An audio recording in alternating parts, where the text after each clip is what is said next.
Meus queridos, minhas queridas, dou a vocês mais uma vez as boas-vindas aqui no Renologia.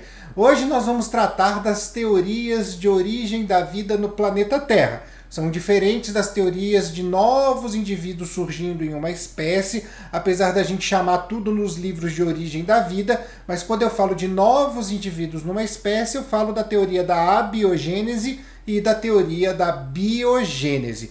Hoje o assunto é diferente. Nós vamos tratar três teorias, três hipóteses de origem da vida no planeta, uma de perfil religioso, que vamos citar brevemente, e duas de perfil científico, uma mais difundida que a outra, porém as três estão amplamente divulgadas e creditadas pela sociedade. Então, desta forma, nós vamos para o nosso ritual padrão para que a gente possa entrar no nosso assunto. Então, se você é novo ou é nova por aqui, seja muito bem-vindo, seja muito bem-vinda. Espero de verdade que vocês gostem do canal, que gostem do conteúdo. Aproveitem e ativem o sininho das notificações assim que fizer a sua inscrição.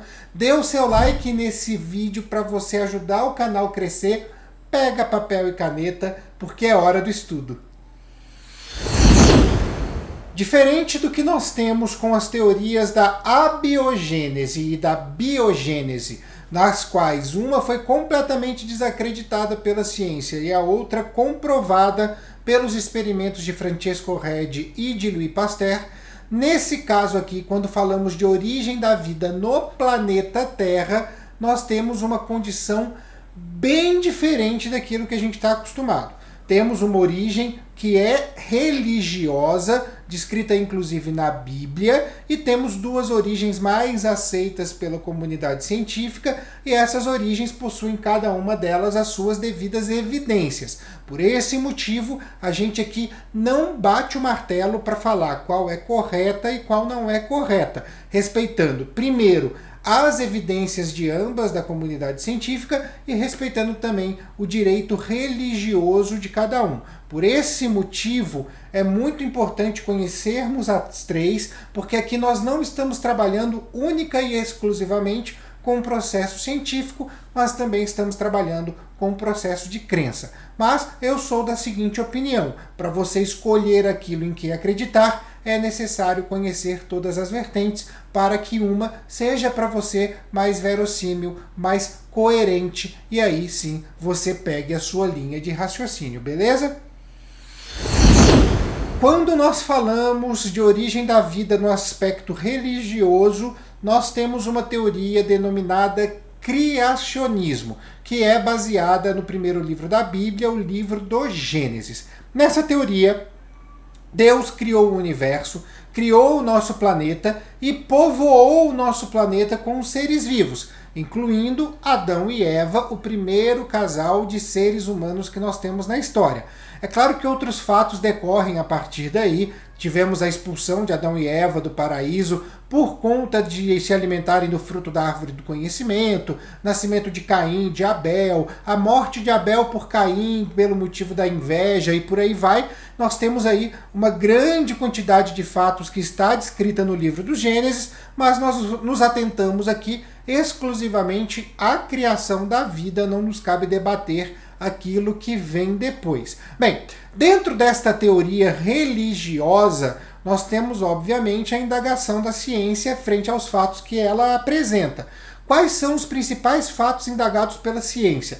Primeiro, a origem religiosa, naquilo que está escrito na Bíblia, pela forma literal, ela ignora a evolução. Ela ignora os processos evolutivos sofridos pelos seres vivos, que já são muito mais que evidenciados pela ciência.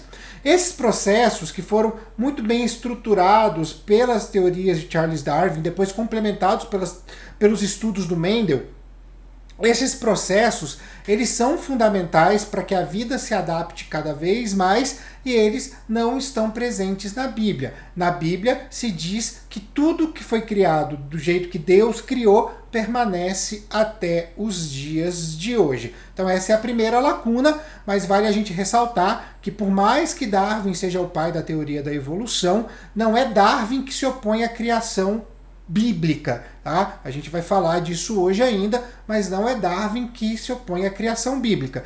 Tanto que tem uma pesquisa que foi divulgada, se eu não me engano, há uns 10 anos atrás, foi divulgada, eu li na Folha de São Paulo, isso eu posso dar a certeza, que dizia que boa parcela da população acreditava numa espécie de amálgama entre o criacionismo e as teorias de Darwin, no qual Deus criou a vida e ela foi evoluindo até os dias atuais. E aí a gente consegue perceber que ambas as teorias conseguem até conviver harmonicamente, beleza?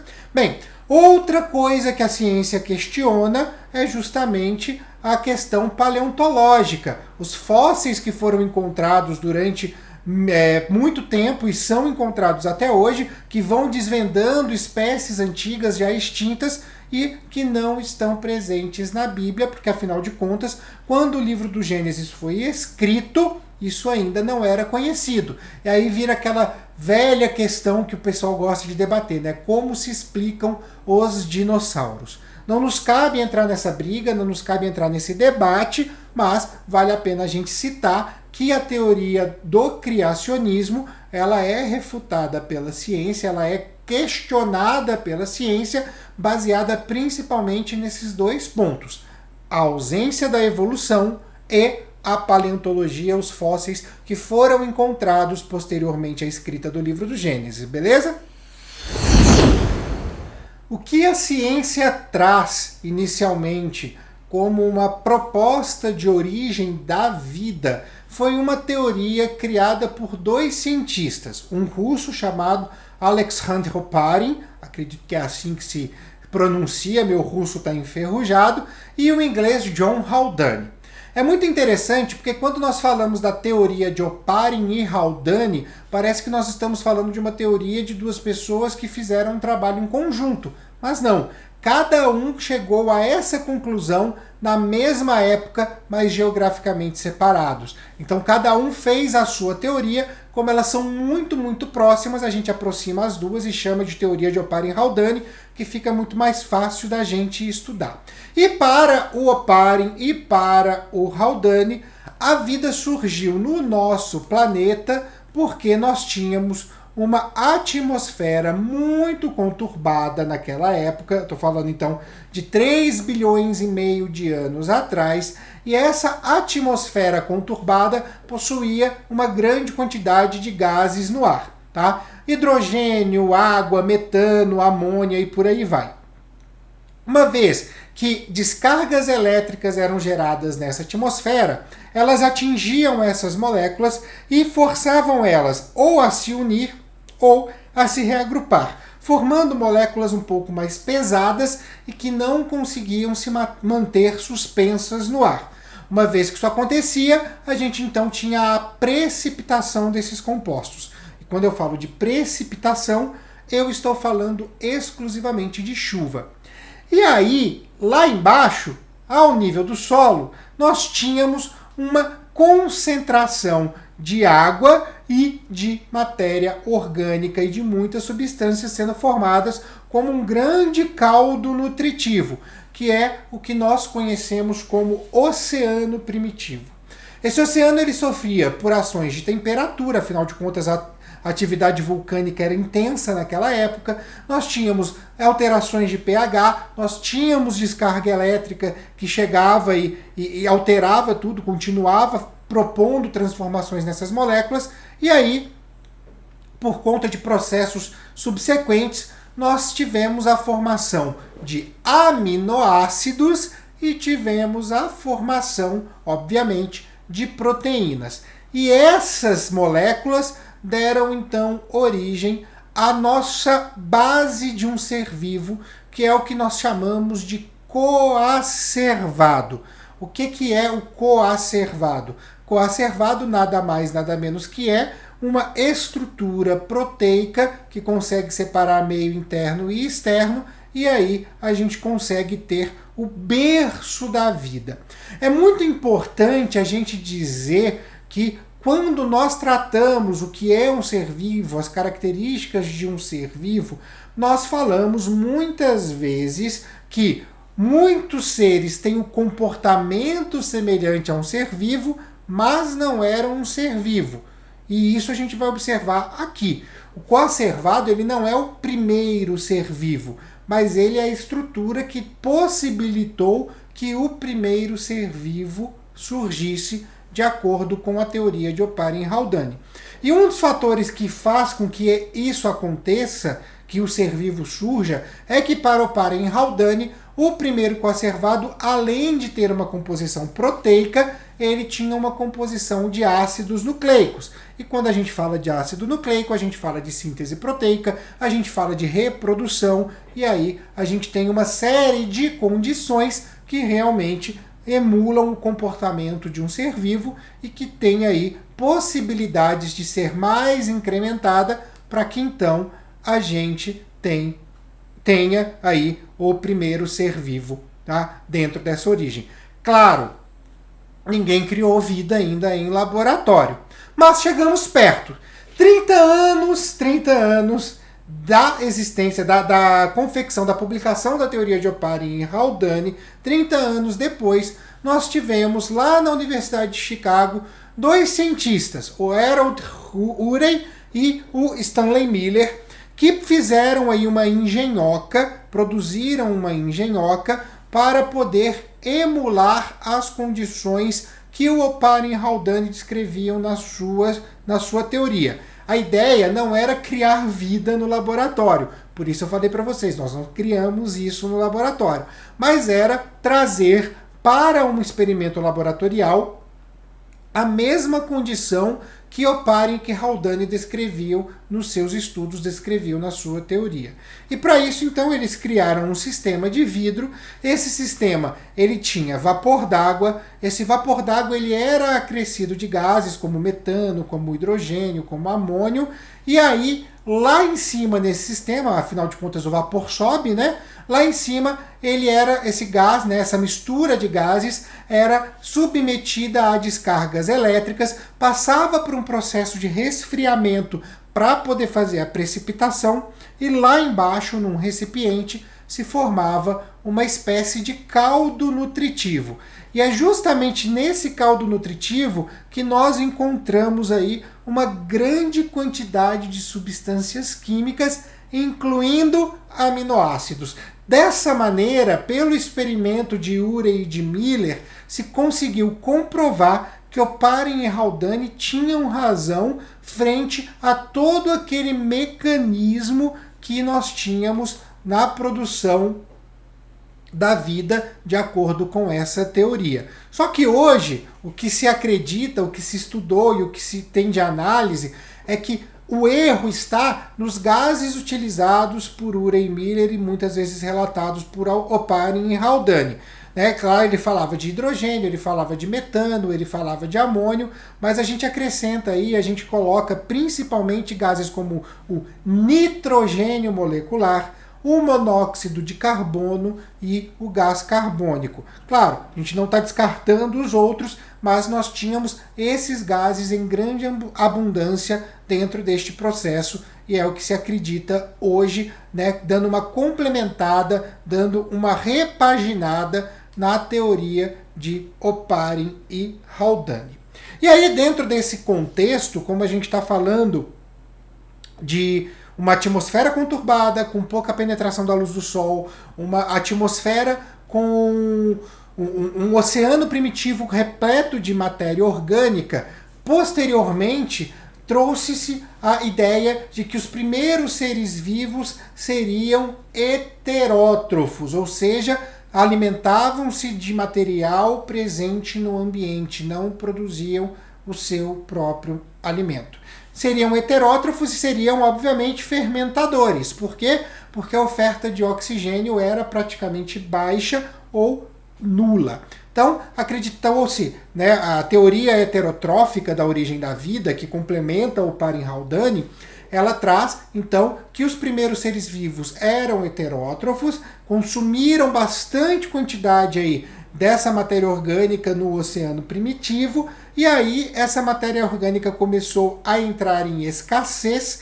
e a gente começou a ter o declínio das populações desse primeiro ser vivo, até que veio a primeira grande mutação e os seres heterótrofos deram origem aos seres autótrofos e, obviamente, continuaram convivendo entre si, mas naquele momento eu conseguia ter a produção do alimento e conseguia ter, então, o ecossistema, as cadeias alimentares caminhando, porque eu tinha agora quem produzisse a matéria orgânica, eu não tinha simplesmente um grande depósito de matéria orgânica que uma hora ia acabar.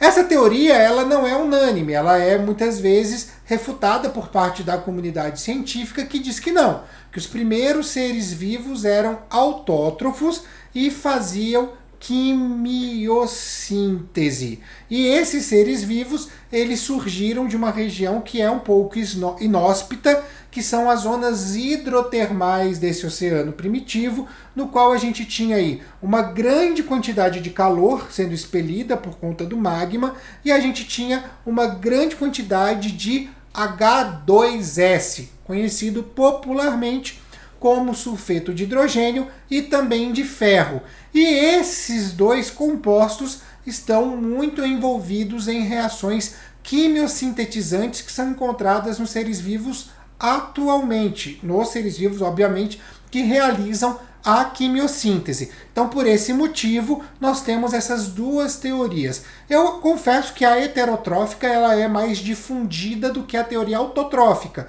mas ambas complementares à teoria de Oparin-Haldane são bastante difundidas, são discutidas e, obviamente, a gente não tem como bater um martelo falando qual está certo e qual está errada, porque, afinal de contas, ambas possuem evidências que são coerentes, possuem argumentos que são coerentes, que são pertinentes, e aí basta você estudar para entender em qual você vai acreditar no momento que você toma para si a teoria de Oparin-Haldane como a principal teoria de origem da vida. Beleza? A outra teoria defendida pela ciência é conhecida como panspermia cósmica.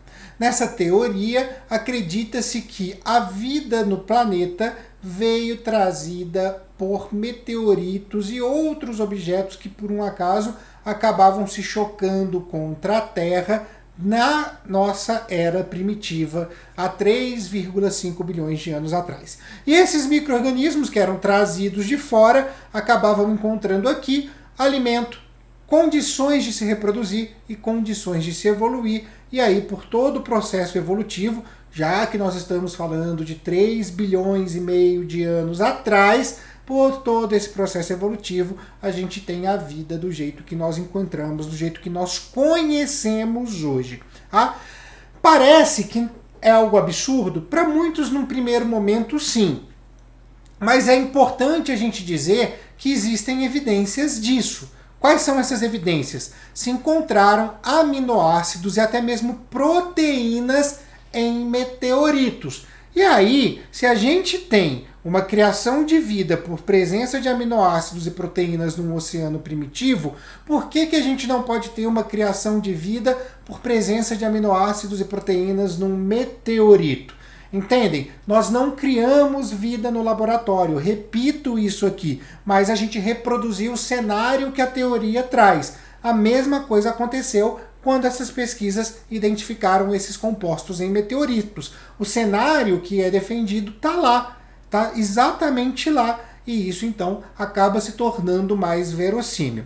Claro, comparando as duas teorias, Oparin-Haldane e panspermia cósmica, a grande maioria dos cientistas e a grande maioria da população que acredita na teoria científica acaba optando por escolher Oparin-Haldane, até porque os experimentos de Urey e Miller trouxeram mais veracidade para isso. Mas não podemos descartar em hipótese alguma a teoria da panspermia cósmica, porque ela também tem coerência e ela também tem as suas evidências, beleza?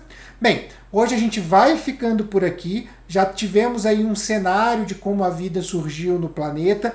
Eu reforço a ideia de que a gente está trabalhando aqui também com crença, então conhecer tudo para escolher o seu lado, para fundamentar a sua opinião, é muito importante, porque se a gente fala sem conhecer, estamos simplesmente fomentando preconceito em nós, hein? Não esqueçam isso, tá bom?